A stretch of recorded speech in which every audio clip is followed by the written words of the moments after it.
नमस्कार साथियों, मैं योगेंद्र कुमार स्वागत करता हूं आपका आज की इस एक और नई वीडियो में। तो उम्मीद करता हूं आपसे बढ़िया होंगे और अच्छी तरह से अपनी पढ़ाई कर रहे होंगे। तो लगे रहिए, इसी तरह से अपनी पढ़ाई करते रहिए। देखिए, तो आज हम पढ़ने वाले हैं क्लास 10th की मैथ, जिसका चैप्टर नंबर तीसरा पढ़ने वाले हैं आज हम। Pair of linear equation and in two variables, यानी कि दो चर वाले रैखिक समीकरण जो कि ठीक है, उसकी आज पहली एक्सरसाइज पढ़ेंगे और इसके बारे में कुछ बेसिक्स हैं, उनको भी इसी वीडियो में जानने वाले हैं। ठीक है, तो जुड़े रहिए अंत तक। तो सबसे पहले चैप्टर का नाम है दो चरों वाले रैखिक समीकरण। तो सबसे पहले चर क्या होता है, चर समझ लेते हैं। ठीक है ना, चर, क्योंकि चर वह राशि होती है जिसकी वैल्यू हमेशा बदलती रहती है। एक ऐसी राशि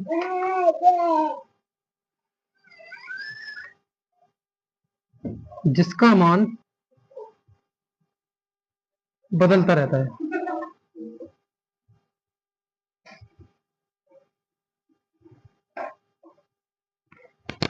वो क्या कहलाती है, चर कहलाती है। जैसे मतलब वो एक्स वाई जेड जो भी होते हैं वो सभी चर होते हैं, क्योंकि कहीं कहीं समीकरण में उसका मान कुछ और मिलेगा, कहीं दूसरा समीकरण सॉल्व करेंगे तो वहां पर उसका मान कुछ और मिलेगा। तो ऐसे ये राशि जो होती है जिसका मान बदलता रहता है उसे क्या कहते हैं, चर कहते हैं। ठीक है, फिर आते हैं रैखिक। रैखिक का मतलब क्या होता है, देखो समीकरण तो वही, मतलब इसमें दो तीन समीकरण तो होता ही है।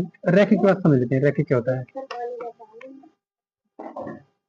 लेकिन रैखिक का मतलब होता है एक घात वाला।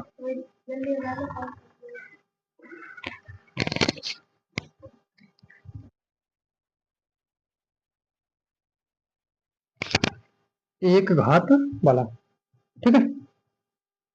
रैखिक का मतलब क्या होता है, एक घात वाला, मतलब जिसकी घात एक होती है उसे कहते हैं रैखिक। तो इन्हीं से मिलकर बना होता है हमारा रैखिक समीकरण। और इसमें कह रहे हैं युग्म।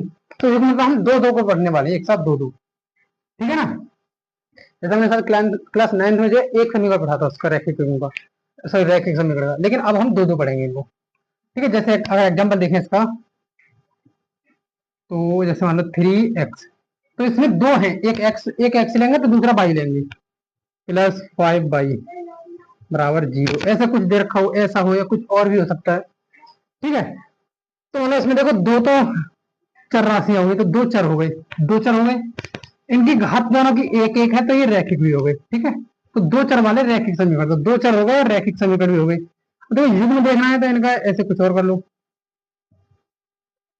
ये ऐसे युग्म में जोड़े हो गए। ठीक है, तो इस तरह के समीकरण को आज हम इस वीडियो में पढ़ने वाले हैं। ठीक है ना, क्लियर है सब।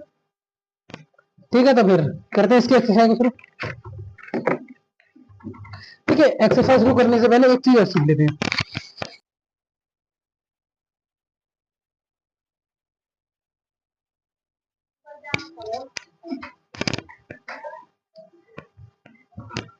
ठीक है, देखो इससे मतलब एक्सरसाइज शुरू करने से पहले कुछ और चीजें जो उनको हम सीख लेते हैं। ठीक है,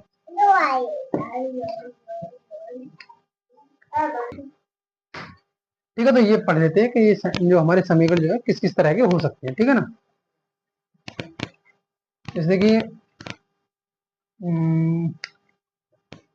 नंबर 1 लिख लेते हैं।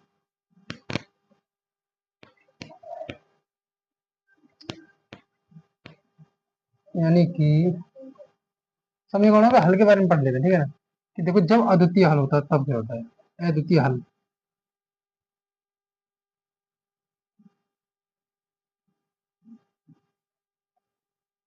अद्वितीय हल कब होगा, तो अद्वितीय हल जब होता है जब एक समीकरण जो है दूसरे समीकरण को किसी जगह प्रतिच्छेद करता है ना।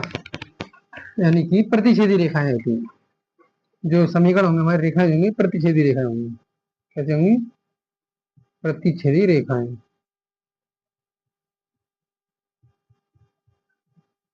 ठीक है, और इसकी कंडीशन क्या होती है, इसके लिए इसकी कंडीशन होती है कि वो उसमें a1 और a2 जो होते हैं वो बराबर होते हैं b1 बट्टे b2 के, यानी a1 और a2 का अनुपात जो है b1 b2 के अनुपात के बराबर होता है। ठीक है, ये बात होती है हमारी प्रतिच्छेदी रेखाओं के लिए।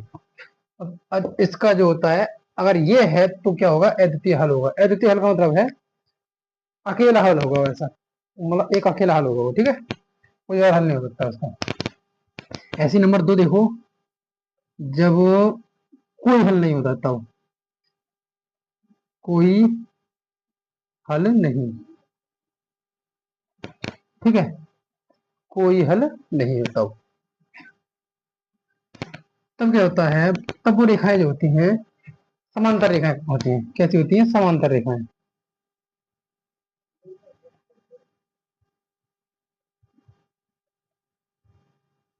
और इनके लिए क्या होता है, जो हमारा B1 और B2 का अनुपात होता है वो C1 और C2 के अनुपात के, सॉरी मैंने गड़बड़ कर दिया। हाँ ऐसे होता है, नहीं होते, मतलब ये नहीं होते हैं ऐसे, ठीक है। यानी कि पहले प्रतिच्छेदी रेखाओं में A1 और A2 का अनुपात B1 और B2 के अनुपात के बराबर नहीं होता है, तब तो प्रतिच्छेदी रेखाएं होंगी। और समांतर रेखाओं में B1 और B2 का अनुपात जो है C1 और C2 के अनुपात के बराबर नहीं होता है, तब वो हमारी समांतर रेखाएं होती हैं। और फिर तीसरा होता है हमारा कि अपरिमित रूप से अनेक हल। अपरिमित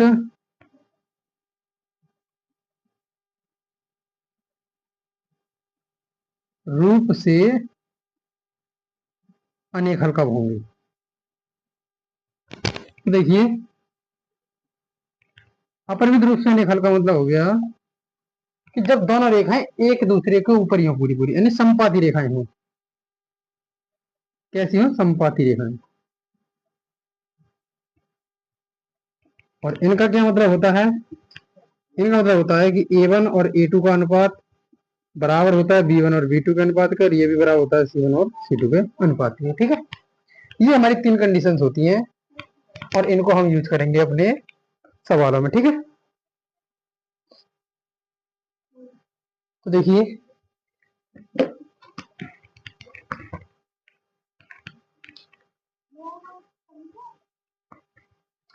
इनके नाम कुछ और भी होते हैं, अगर इनको जैसे आदित्य हल का मतलब तो वही केवल एक हल होता है ना। देखो, जिनमें हल निकलता है उन्हें कहते हैं संगत हल, उनकी संगत हल होती है। जैसे देखो इसमें हल निकल रहा है तो इन्हें कहते हैं संगत रेखाएं, या फिर संगत हल होती है इनकी, संगत हल, या फिर संगत बोल दो। देखो इसका हल नहीं निकल रहा है तो इसे बोलेंगे असंगत, ठीक है। और इसका भी हल निकल रहेगा तो ये हो गए संगत। क्लियर है ना ये सब? हल निकलेगा, जिसका हल निकल रहा है वो होगा संगत, और हल नहीं निकल रहा है तो असंगत, ठीक है। अब देखिए ये बता देते हैं जैसे प्रतिच्छेदी रेखाएं कैसे होती है। तो जब रेखाएं जो है एक दूसरे को काट रही होती है तब वो होती है प्रतिच्छेदी रेखाएं। प्रतिच्छेद का मतलब होता है एक दूसरे को काट देना। तो ये देखो जहां पर काट रही है वहीं इनका हल होगा, ये जो काट रही है वहीं पर इनका हल होता है। जहां पर दो रेखाएं एक दूसरे को काटती हैं वही उन रेखाओं का हल होता है, वही उन रेखाओं का सॉल्यूशन होता है, ठीक है। तो ये होगा इनका हल, यानी इनका एक केवल एक ही हल होगा, ये वाला बस, और कोई हल नहीं होगा, ठीक है। अब देखो ऐसे ही है समांतर रेखाएं, इनका कोई हल नहीं होता है, ठीक है। तो समांतर रेखा क्या होती है देखो, यानी जैसे आपने देखे होंगे ट्रेन की पटरी जो होती है, जो एक दूसरे को कहीं पर भी ना मिले, कहीं पर भी ना काटे, ऐसी दो रेखाएं जो एक दूसरे को कहीं पर भी प्रतिच्छेद ना करें, समांतर रेखाएं कहलाती है। क्लियर है ना? आवाज आ रही है आपको? ठीक है ना? हाँ। और देखो संपाती रेखाएं क्या होती है? संपाती रेखाएं जिनके अपरिमित रूप से अनेक हल होते हैं, ठीक है। तो देखो संपाती रेखाएं दो रेखा होती हैं, यानी कि जो पूरी तरह से एक दूसरे को काटती रहती है हमेशा, हर जगह, हर पॉइंट पर। तो ऐसे मतलब एक रेखा के ऊपर दूसरी रेखा जो होती है, तो ऐसे एक के ऊपर दूसरी रेखा जब होती है तो वो रेखा क्या कहलाती हैं? संपत्ति रेखाएं कहलाती हैं। तो इन 3 पैरामीटर्स को लेकर ही हम सवाल करने वाले हैं। ये 3 पैरामीटर्स हैं जो हमारे सवाल में यूज होने वाले हैं, ठीक है। क्लियर है ना?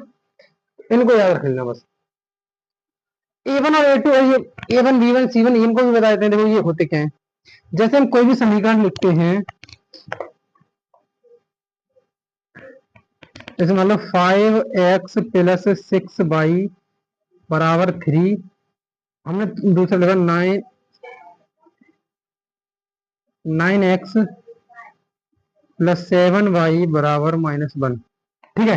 तो इनमें जो है, जो x का गुणांक होता है, x का कॉफिशिएंट जो होता है, x का गुणांक जो होता है वो होता है A1, यानी पहली वाली समीकरण के लिए A1, दूसरी वाली के लिए A2।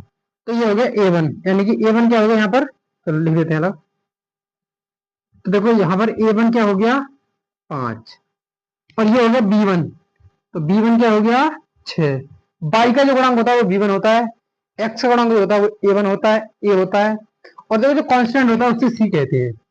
तो C क्या है हमारा, तो C देखो अब इधर ऐसे है, तो हमारा मेन समीकरण जो होता है वो होता है ऐसे हमारे AX plus BX plus C बराबर 0।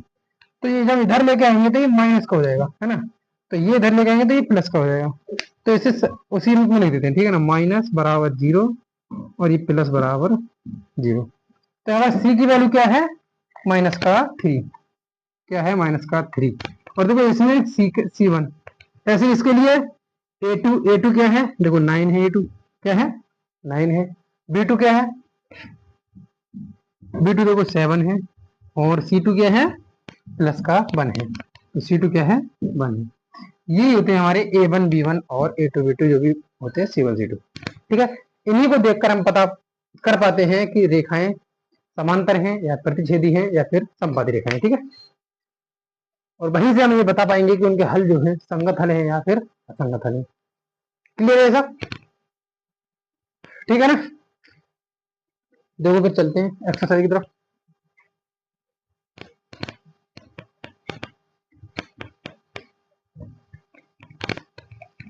देखते हैं एक्सरसाइज 3.1।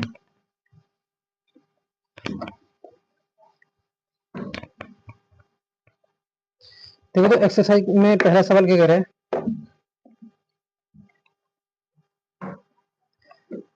चलो पहले थोड़ा सा ग्राफ बनाना और बता देते हैं, ठीक है, थोड़ा सा ग्राफ